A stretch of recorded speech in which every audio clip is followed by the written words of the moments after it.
Here we have a Trifox X16. I built this up, finished today, 6.57 kilos or 14 pounds, 7 ounces, under $2,000 USD. Under $2,000. We could have done it cheaper, but we did use some bling wheels. Look at those. We've got the Windspace Hyper 38s. I recommend the 38s. I live in a windy city. Adelaide's very, very windy. And I love having 38mm wheels or less just to be able to smash along in all conditions. Be aero in all conditions and not have to worry about the wind gusts at 50k an hour or 30k an hour, busting up your front wheel and just taking you off course. Hyper 38's most aero wheel out there. I think they should even do a 25. I would love to see a Hyper 25 be even lighter and even better. Fantastic riding wheel. This is the X, and this is probably the most expensive part of the bike is the wheels. They're better than my lightweights, and if you bust a spot, you can fix them. They work really, really well. So I built this up with parts. We had laying around. We've got some Envy carbon bars. That's like a $600 pair of bars there. But again, they're a bit flexy. They're good. They're comfortable, but they're flexy. If you want stiffer, stick with alloy bars. Tires from the bin. Skewers from AliExpress, wheels from Windspace. Just look up my videos, Windspace Hyper. Have watched my videos, fantastic wheel set if you want carbon, super bling, money no object. And the seat is I think I got for $15, $20, Specialized S-Works Ruby, a saddle I really enjoy. The frame set was sent out to me by Trifox, but they're about $500, $600, $900 US. Well, I'm not even sure how much they cost. They vary around here and there.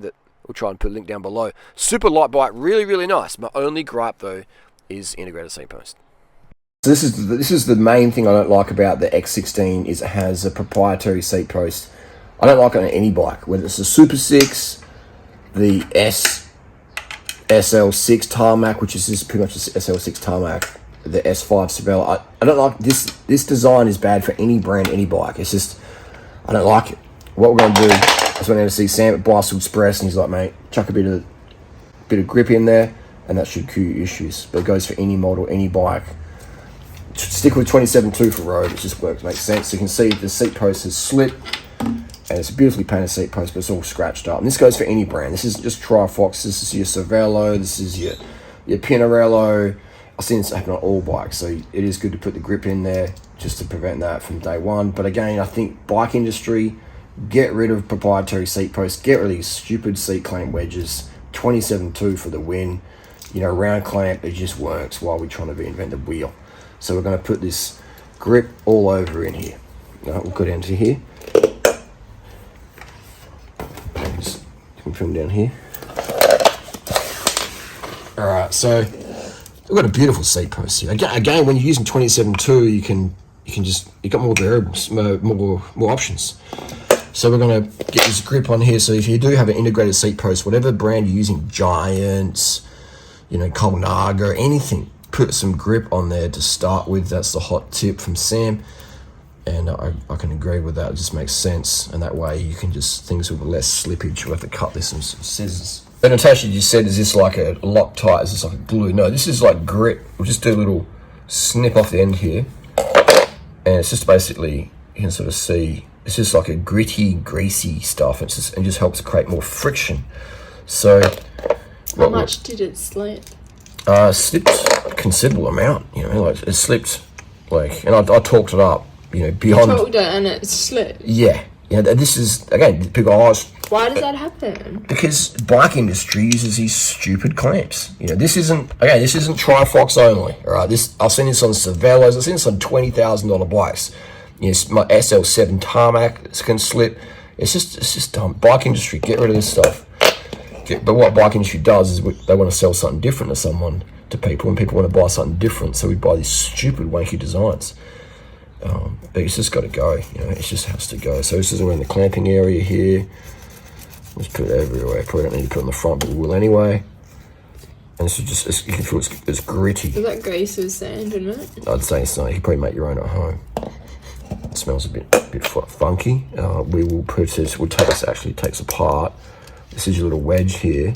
So again, if you've got a Pinarello, you've got a Specialized SL7 or anything, just That looks so faffy. I love my 27 too. Yeah. I mean, simple adjustments anywhere. You know what I mean? Anywhere on the Exactly. It's so freaking awesome. This is... And it takes like 30 seconds. Yeah.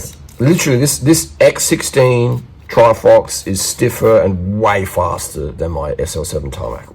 I just feel this bike is 6.57 kilo with pedals in a 54 with heavy tubes and tires on it pretty much. So we're putting it all over here. We're just going to smudge it all around. So if you want to adjust your seat height, do you have to pull it apart? No, you don't, but you just have to like tap it and move it. And it's not like... Not like the fine adjustments of a 27.2, you know what I mean? This is just bad design for any brand, any bike brands. You know, any bike brand, it just doesn't. You know, I'm not a fan. Not a fan. So I'm putting it all over here. We're getting a little messy and gritty. You know, probably cause a bit of creaking down the track, but that's integrated seat posts, people. Definitely something the bike industry needs to get rid of. And how's this goes? Jigsaw, doing it wrong, but here we go. And then we're going to go upside down like that. And then this will go inside. So yeah, it's just you know, it's just faffing around. It's just faffing around. And then we normally just have a standard seat post clamp. I'm going to show you exactly what I mean. Just pause it for a sec. This is on my Windspace SLC. This is on, you know, all the Tarmacs and Cervelos back in the day, the Pinarellos, etc. It's just a round standard clamp. If you strip the bolt, you can put a new one in there. Like if you round it out, you can drill it. It's just easy to work. And you got a 27.2 seat post, which is perfectly aero, perfectly stiff enough, perfectly compliant enough, and you can have like a Thompson post. You can have 20mm offset. You can slip it around, do 20mm forward if you want to go UCI illegal and have more power, TT style, or you can just have it, you know, standard. It's just so freaking functional, man. You know what I mean? You can have micro adjusting seat posts like this. Doesn't matter if you got carbon rail or Toyota rail or steel rail, chromo rail or vanadium rail. These Thompson posts just fit it all. It just works. It freaking works. So bike brands, let's go back to what works. Versus, look what I'm doing here, we're just faffing out this stuff. And again, I don't mind because this frame, but imagine if I'd paid, you know, like big bucks for a top of the line Cervelo or Trek or S-Works, you know, I'd be like, or a Scott, I'd be like, what is this nonsense? I mean, I don't mind working on it because I don't have kids and I can just work on bikes all day and, you know, faff around, but it's, you know, it's not something, these bikes aren't designed. This integrated seat post system by any big brand was not designed by a cyclist. It was designed by an artist, and the art, guys and girls, it sucks. It's just faffy daffy. So she's all greased up here. And now again, I had a cycling mate bought a factor bike, you know, and then first ride, he's on a long ride and his seat post slips, you know what I mean? And then you can get knee injuries. And now a lot of people go, oh, my seat post has never slipped. Most people wouldn't even know if the seat post has slipped. You know what I mean? Because they don't even mark anything. They don't measure. They just like get on the bike and ride. And I see people all the time. People riding with the seat is just slipped down. And you're like, hey buddy, I think your seat post slipped. Like, no mate, it's all right. It's all right. Mind your own business, mate. Literally, some people just like, nah, it's all right, mate. Like I was riding the other day. This lady who had her extension was way too high and her stand. It was dangerous. Like she hits a big enough bump, everything's going to fall out of her freaking bike. I said, hey, your bike's a bit dangerous. She goes, no, it's not. It's okay. Thank you very much. And she like looked at me like, oh my God, you're trying to rape me. And I'm just trying to help people. And it's just, some people just can't be freaking told, man. All right, so let's come up here. Follow the hands. And then we're gonna chunk it in here. You know, this is just, what are we doing, man? Bike brands. I'll say it till the cows come home. Let's get rid of this stupid designs. Look at this, all this gunk, man. You know, where was the seat? You know, like it's just, where was the seat height? It's just crazy, man. Again, shout out for Sam for hooking us up with this grip paste here. It's going to make things life a lot easier, hopefully. And then we're going to torque it up, as I do, torque everything up. Boom, boom, boom. This is a S-Works SL7 from Specialized Australia, and now Specialized, they're pretty smart, is they don't paint the seat posts, so the scratches don't come up as much. But as you can sort of see a little bit, you know, where it slipped down and sort of scratched on the back there. I don't care, but resale value, it definitely depreciates things. It's just, you know, like, it's just a stupid design. Look at that. This is S-Works, this is a $8,700 frame in Australia. You know, it's insane. Don't mind this little part. It's a bit of a joke going on here, but yeah, it's just, you know what I mean? Just come out of China, man. Bad design. Specialized. Here we've got a light speed 27.2, just a standard little works.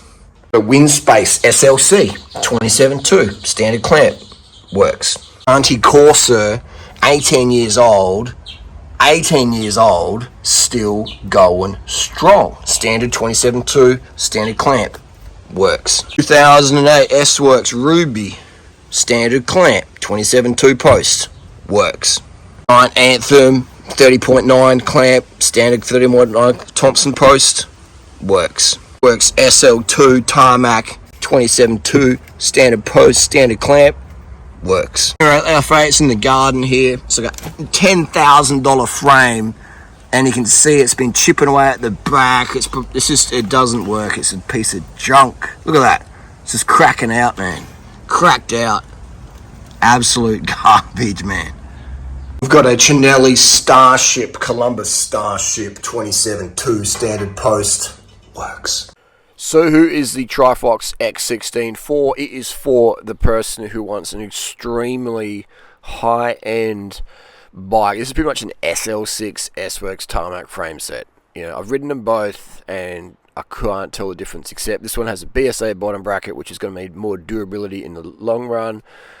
But the negative of the X16 Trifox is that integrated seat post, same as the SL6 tarmac. So that was one negative. So if you run a really aggressive setup and you want a zero offset post, you can't do that on this X16. So what I did is I sized down and got a size 54.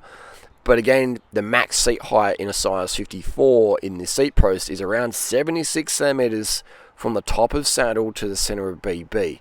So if you're over 6 foot tall, these bikes, yeah, you know, you're getting borderline there. You're getting borderline. So just keep that in mind.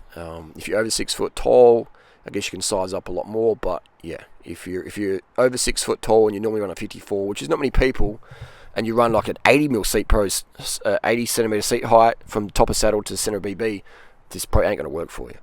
But it is a really high quality frame in terms of performance wise. It rides great, you know, and it's budget. You know, if someone's wanting 27.2 and you want high end, then yeah, you're going to go wind space SLC 2. Got one of those. We're going to be doing some videos about this week with that. But otherwise, if you're on a strict budget, this is a fantastic bike. This is better than S-Works SL7. This is better. This is better than any World Tour bike I can think of in the Tour de France this year.